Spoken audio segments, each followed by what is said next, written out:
बचपन से हमें सिखाया जाता है कि दूध पियो, स्ट्रांग बनो। दूध पीने से हड्डियां मजबूत होती हैं और ये सेहत का खजाना है। फिर क्यों दुनिया भर के टॉप एथलीट्स, टॉप सेलिब्रिटीज आज मिल्क और डेयरी प्रोडक्ट्स छोड़ रहे हैं? I've turned vegetarian for almost 2 years now. I am going for the vegan. I've been vegan-ish, vegan preferred vegetarian since almost 2 months now. आज हम इस वीडियो में research और स्टडी के बेस पे समझते हैं कि क्यों एडल्ट्स में दूध और डेयरी की जरूरत नहीं है, जबकि कई मामलों में ये नुकसान तक पहुंचा सकते हैं। क्यों ह्यूमन नेचर में लैक्टोज इंटॉलरेंट है। दूध में लैक्टोज नाम की शुगर होती है जिसे पचाने के लिए लैक्टेज नाम के एंजाइम की जरूरत होती है। बच्चे जन्म के समय ये एंजाइम बनाते हैं क्योंकि माँ का दूध उनका प्रमुख भोजन होता है, लेकिन ज्यादातर इंसानों में समय के साथ ये एंजाइम बनना बंद हो जाता है। दुनिया भर में 65 से 70% लोग लैक्टोज इंटॉलरेंट है, जबकि एशिया में 70 से 90%।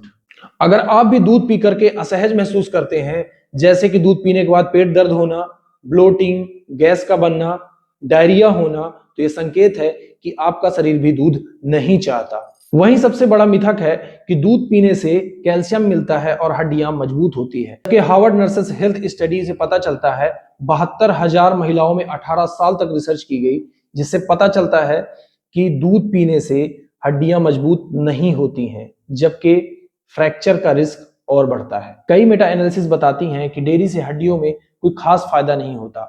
वहीं ज्यादा दूध पीने वाले देशों में ऑस्टियोपोरोसिस की शिकायत और मिलती है, जिसमें हड्डियां अंदर से कमजोर हो जाती हैं। यूएस, स्वीडन, फिनलैंड दुनिया में सबसे ज्यादा दूध कंज्यूम करने वाली कंट्रीज हैं और रिसर्च में पाया गया है कि यहीं के लोगों को सबसे ज्यादा ऑस्टियोपोरोसिस होता है और हिप फ्रैक्चर की शिकायत आती है। मगर रिलैक्स, आपको दूध क्विट नहीं करना, स्विच करना है, जैसे कि soya milk, coconut milk, almond milk से। और इस वीडियो के लास्ट में आपको बताऊंगा कुछ प्लांट बेस्ड फूड जो कैल्शियम से रिच होते हैं।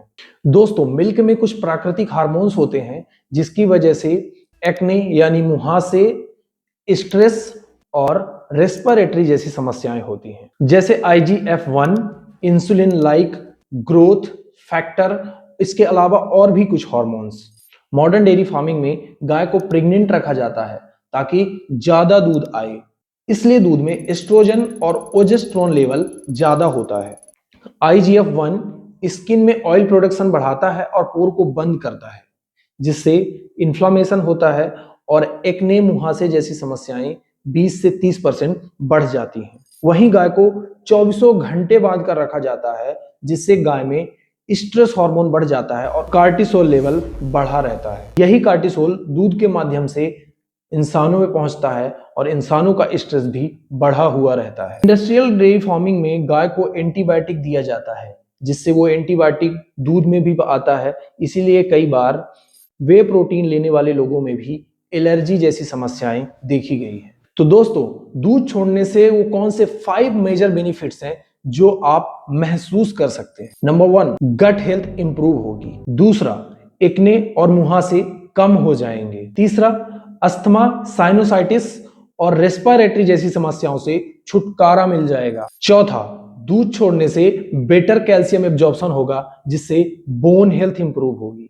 पांचवा, पीस ऑफ माइंड मिलेगा, जो स्ट्रेस गाय से आप तक आता था उससे राहत मिलेगी। यही वो रीजन है जिसकी वजह से दुनिया भर में इतने सारे लोग वीगन लाइफस्टाइल फॉलो कर रहे हैं और आज इतने सारे वीगन रेस्टोरेंट खुल रहे हैं। और ये प्लांट बेस्ड मूवमेंट दुनिया की सबसे फास्टेस्ट ग्रोइंग मूवमेंट में से एक बन चुकी है।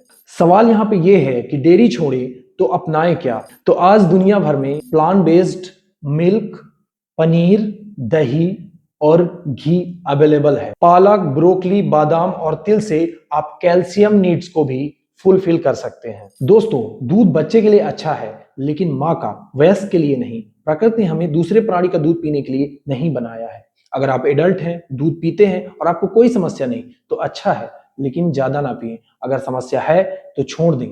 अच्छी सेहत के लिए संतुलित डाइट, फल, सब्जियां, अनाज और दाल अच्छी हैं। यह इंफॉर्मेशन साइंटिफिक रिसर्च बेस्ड है, लेकिन हर व्यक्ति अलग होता है। अगर आपको कोई समस्या है तो नजदीकी डॉक्टर से मिले। धन्यवाद।